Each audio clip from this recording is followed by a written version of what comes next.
Vous avez offert un vélo, comment ça se fait ?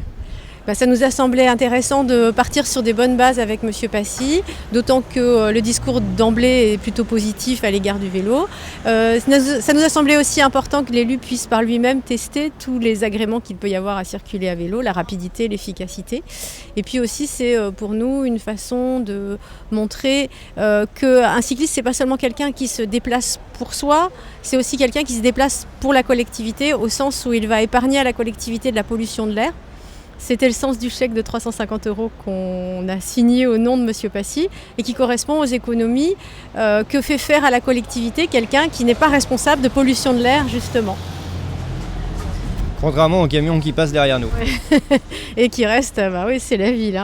C'est aussi, ça nous fait plaisir de voir que les élus se mettent au vélo, que du coup ils comprennent un peu mieux les problématiques que nous on a avancées depuis de nombreuses années. Lié par exemple au conflit piétons-cyclistes, alors certes il y a encore des cyclistes qui utilisent des trottoirs de façon un peu délibérée, mais la plupart du temps les vrais problèmes sont liés au manque d'aménagement.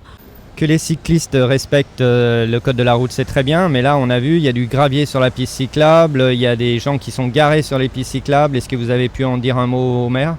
Alors pour le moment ça aussi ça fait partie un peu de nos dossiers favoris.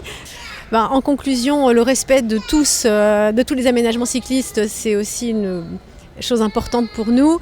En ce qui concerne par exemple les automobiles qui sont garés sur les bandes cyclables, le problème c'est surtout pour les gens qui se déplacent avec un enfant, par exemple à l'avant du vélo ou à l'arrière du vélo. Quand ils sont obligés de déboîter pour doubler un véhicule garé sur la bande cyclable, en fait ils se mettent en danger.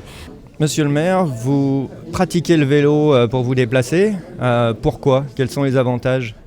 Le premier avantage, c'est que c'est agréable. Le deuxième avantage, c'est que ça va beaucoup plus vite. Hier, j'étais dans le premier arrondissement, c'est-à-dire quand même de l'autre côté du Rhône. J'ai mis montre en main 6 minutes pour revenir à la mairie du Troyes. En voiture, c'est à peu près un trajet de 25 minutes à cette heure-là. C'était 7 heures du soir.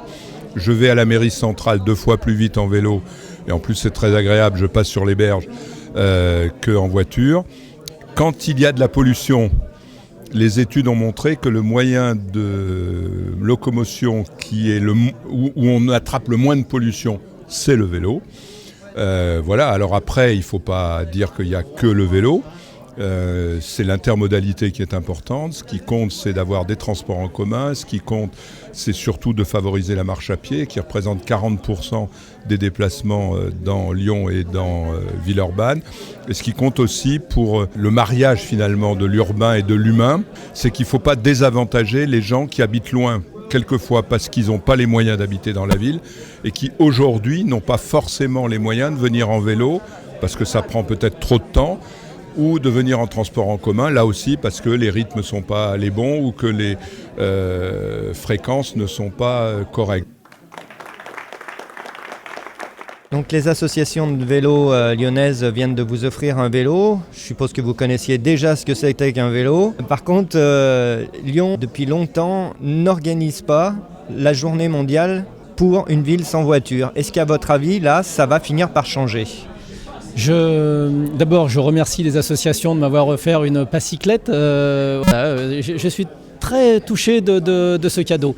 J'en profite aussi pour remercier Gilles Vesco. Gilles Vesco qui a été le monsieur vélo de la métropole et qui a fait un travail conséquent tant en quantité qu'en qualité. Voilà, donc ceci dit, il me semble important effectivement de voir avec le président de la métropole quelles sont les conditions pour que ces innovations de villes sans voiture puissent devenir une réalité